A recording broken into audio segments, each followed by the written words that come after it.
Loyal, walang bisyo, walang ibang babae. Mapagmahal at lagi kaming inuunang mag-ina. Hindi daw nag-e-exist yung ganon. Pero iba ang asawa ko. Naka-jackpot ako.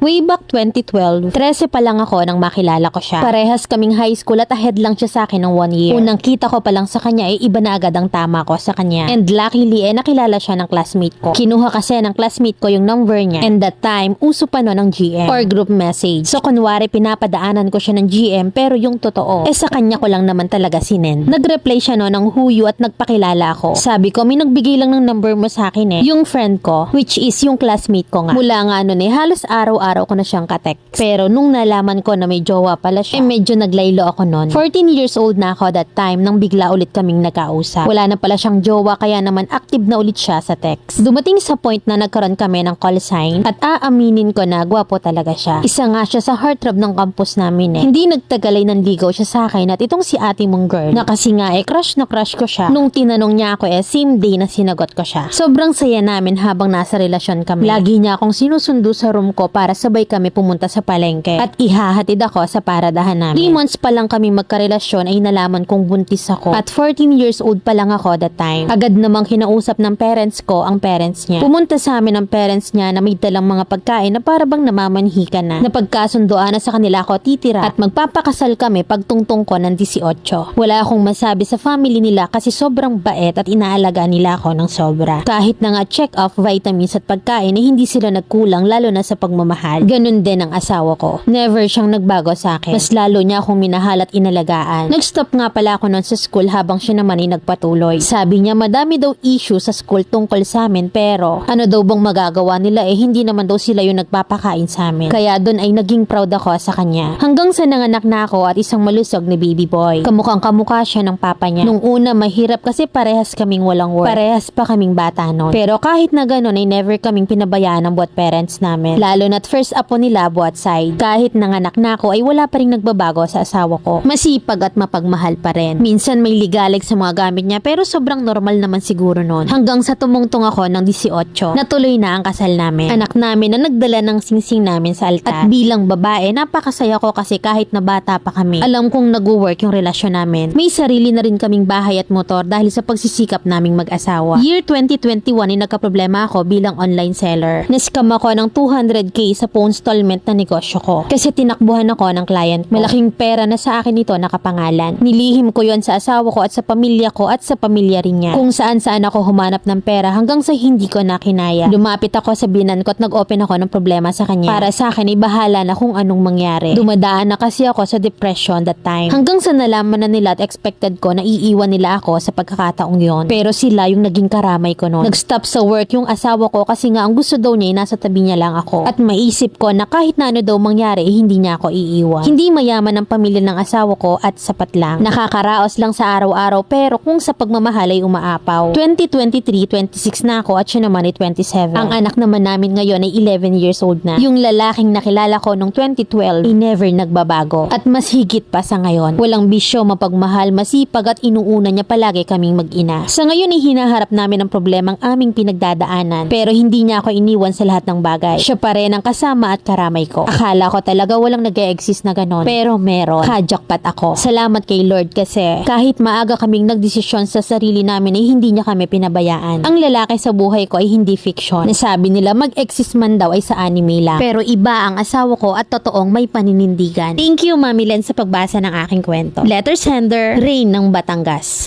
Congratulations to the both of you. Maaga man kayong nagdesisyon sa buhay. Pinanindigan ka at never niloko. Minahal lang tunay. At kung ano pa man ang pinagdadaanan nyo sa ngayon ay mas tatagan nyo pa. More blessing sa inyong pagsasama. Saludo sa pagiging faithful nyo pareho. Mabait na asawa at mabait na biyanan. At higit sa lahat mapagmahal na magulang. Abay ikaw na ang babaeng pinagpala. Konting reminder lang sa mga kabataan ngayon. I-enjoy nyo muna yung buhay habang bata pa kayo. Walang kambalik ang bawat desisyon natin sa buhay. Pakiusap na pagbutihin muna ang pag-aaral. Aminado ang sender na hindi madali sa unang taon ng pagsasama nila. Aminadong supportive at parent, kaya nakasurvive. Mahirap ang buhay ngayon kaya wag magmadali. Madali ang pag-aasawa kung stable kayo physically and mentally. At kami bilang magulang, napakasarap sa pakiramdam na diploma muna bago apo ang iabot nyo sa amin. Hindi habang buhay nandito kami gagabay. Diploma lang ang may pamamana namin sa inyo na hindi mananakaw ng kahit na sino. Laging tatandaan, kayong mga anak, ang inspirasyon naming mga magulang. Gawin nyo rin sanang inspirasyon ang aming hirap.